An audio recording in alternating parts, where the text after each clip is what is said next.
what does that mean? Well, for many, the term disciple primarily refers to Jesus and being a student of his. But there's confusion for many people today because they're confused by what they believe they need to be doing and what they are actually doing. Many people today in churches are confused. They have this nagging sense they ought to be doing something. I need to be doing something for Christ. I need to be doing something for my God. But I don't know what to do. There seems to be this meaningful mission that I'm supposed to be taking part of, and I'm not taking part of it. And they can't get their mind around what they're supposed to be doing, so they end up sitting in church. They pay attention, they're giving their tithes and their offerings, and they're behaving as best they can. And then they wonder if they're going to be rebuked for not doing what God has asked them to do. These folks remind me of a man by the name of Larry Walters. Larry had always wanted to fly. Ever since he was little, he'd go out in the yard and he would look up and he'd just watch airplanes flying back and forth. And that was his passion. He wanted to fly. And Larry entered the United States Air Force. His mission was to learn how to fly. But because of poor eyesight, Larry was not a candidate to become a pilot. So in 1982, Larry had this idea. This might be before some of you were born. But in 1982, Larry went to an Army-Navy surplus store and he bought about 40 weather balloons. And his decision was, I'm going to inflate these weather balloons. I'm going to tie them to a lawn chair. And I'm going to fly. And I know that I'll just drift easily up into the sky. So with several friends watching, Larry and his friends that night spent the night inflating all of these weather balloons. And he settled into his chair. It was tied to a Jeep. Had 3 ropes on it. Now Larry was really prepared for this because he had a 2-liter bottle of Coca-Cola. He had an altimeter. He had a Citizen band walkie-talkie. He had a parachute, life jacket in case there was a water landing. And he had a loaded pellet gun. So Larry settled into his chair and they cut the first rope. And as soon as he cut the first rope, the other ropes broke. And instead of Larry just easily floating out, he shot off just like a rocket. And in no time at all, Larry was 3 miles up into the air. Now, his friends said that Larry just wanted to take a look at his neighborhood from a little bit of a different angle. So he did have a little bit of a different angle. 2 hours later, after liftoff, the Los Angeles airport reported an unidentified flying object.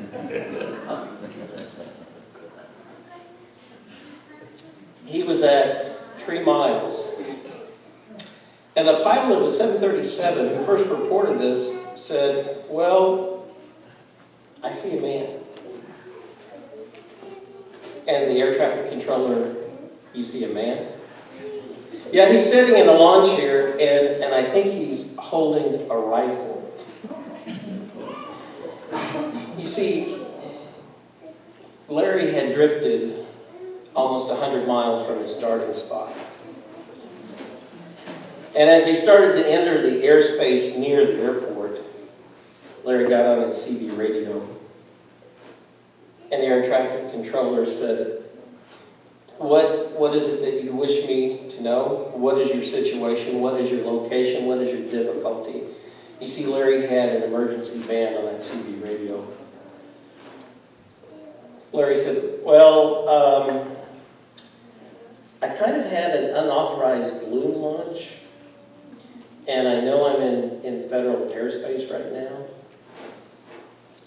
I'm sure that my ground crew's probably alerted you, but if you would, just tell them I'm okay. Over. Now, the air traffic controller couldn't hardly believe what he was hearing, but he got the report from the 737. The air traffic controller then asked him, what color is your balloon? What size is your balloon? Walters came back and said, the balloons are beige in color, and they ought to be easy to see because the sky is really, really blue where I'm at.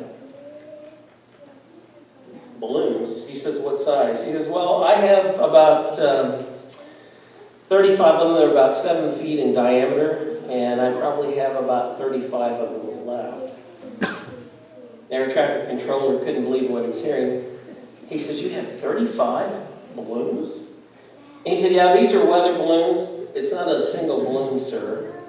It's 35. The air traffic controller said, roger, and stand by. By this time, Larry was shivering at the high altitude where he was at. And so he started to shoot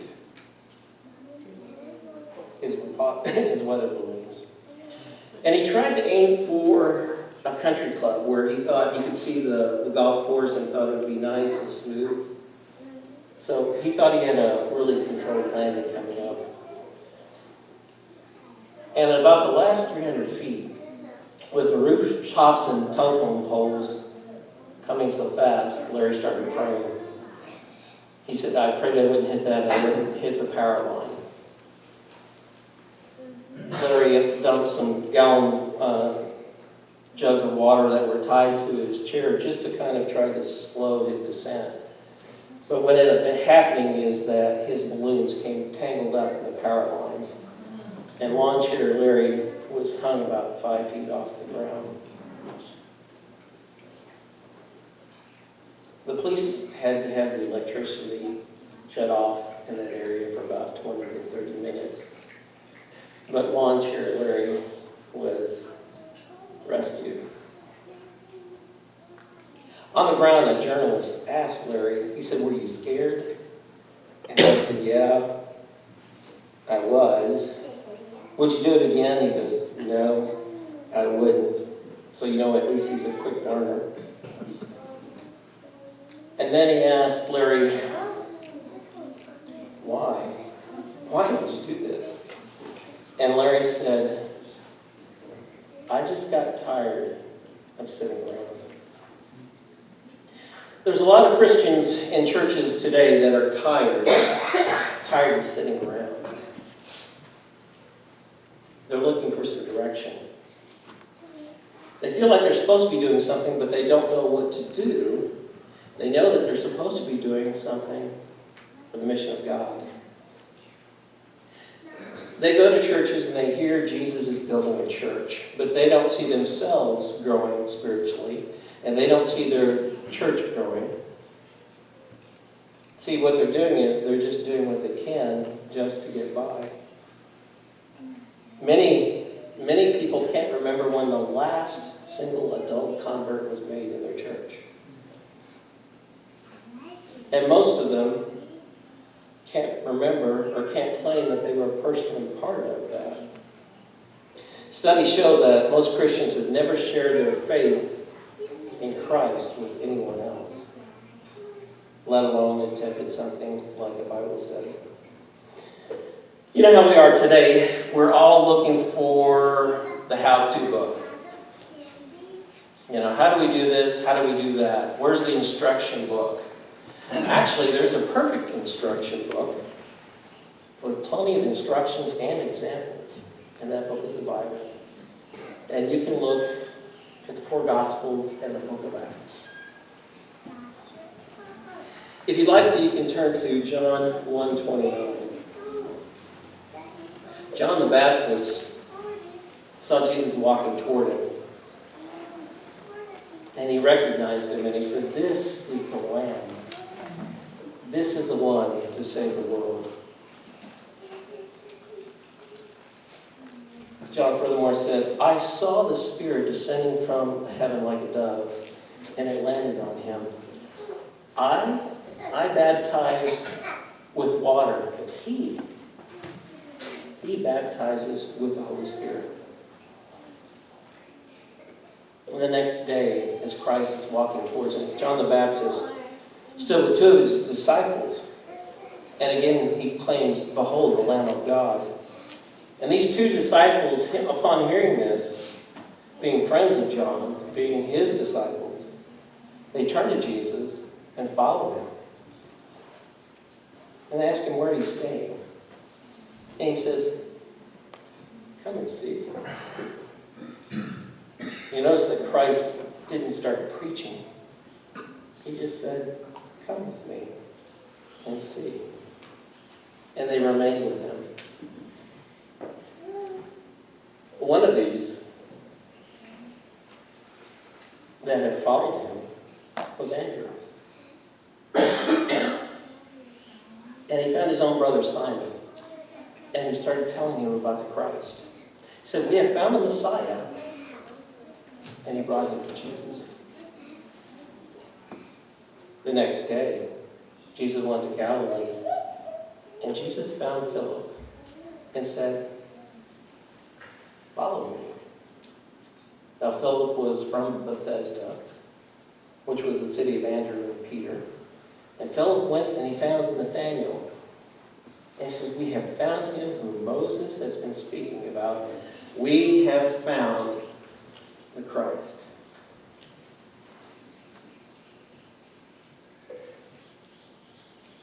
Wasn't a big evangelistic series, was it? Pretty simple. Just telling someone you know. In John 4, Jesus and his disciples came to the city of Samaria, and they were at Jacob's well. And Jesus was weary, and so he stayed there. And a woman of Samaria came to draw water. She came during a time of the day when she wouldn't have to see everyone else from the village. She wouldn't have to hear their taunts. She wouldn't have to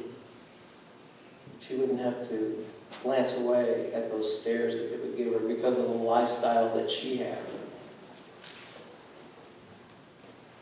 And she walked up. Jesus just said, "Give me a drink."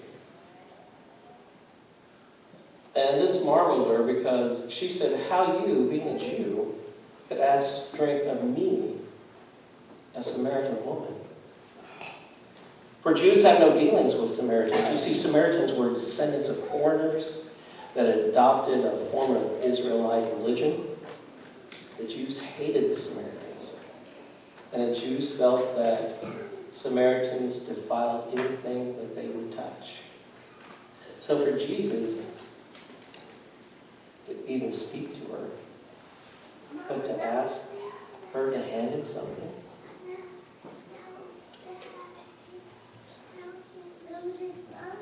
Jesus answered her, "If you knew the gift of God and who it is that says to you, 'Give me a drink,' you would have asked him, and he would have given you living water." She says, "You have nothing to draw with, and the well is deep. Where do you get this living water? Where does it come from?" Christ answers, "Whoever drinks of this living water will never thirst again." Christ is talking about salvation, but she doesn't understand this. And so she asks, she says, "Sir, give me some of this water." She wanted it mostly because she didn't want to come to that well and face all those people because of the lifestyle that she had led. She did not want to face the people of the village at that well. Jesus said, well, go call your husband. And she says, I have no husband. And then she said, sir, I think you must be a prophet. She started to change the subject because she's feeling uncomfortable because he seems to know a lot about her and she knows nothing about him. She does this to avoid controversy. Jesus tells her, woman, believe me, the hour is coming when you will neither on this mountain nor in Jerusalem worship the Father. You worship what you do not know. We know that what we worship for the salvation of the Jews. But the hour is coming, and now is time when true worshipers will worship the Father in spirit and in truth. The woman's in awe of what she's hearing. And she goes, I know that you speak of a Messiah that will be coming. And he says, I am he. Now during this time, the disciples, they're walking up. Disciples had just left the city where she'd come from. They hadn't performed any evangelism whatsoever. They just simply gone into the city to try and find something to eat. The woman left. She left her water pot. They were in marvel that she was talking with him and he was talking with her. She left her water pot and running into the city to tell them that I have found the Christ. And she told the men of the city, because that is who she knew, the men of the city, everything that Christ had told her. And the Samaritans, they didn't know what to believe. So they went to meet with Jesus. And they urged him to stay with him. And he taught. And many believed his word. I've just given you several examples of meeting Christ and wanting to share the good news. Each person went to someone that they knew. They didn't go to strangers. I'm not saying that you shouldn't go to strangers. I think you should. But some people are a little bit scared or timid in going to strangers and talking about Christ. But if you go back to Mark 16, 15 through 16, go into all the world and preach the gospel to every creature. He who believes and is baptized will be saved, but he does not will be condemned. Do you know of anyone that doesn't have a relationship with Christ that you haven't said something to? Do you want them to be condemned? John the Baptist, he told his disciples about Christ. Andrew went to his brother Peter. Philip went to his friend Nathanael. And the Samaritan woman went to the men of the city, the people that she knew. The disciples had gone to the city, but we didn't see Jesus instruct them to evangelize at that time.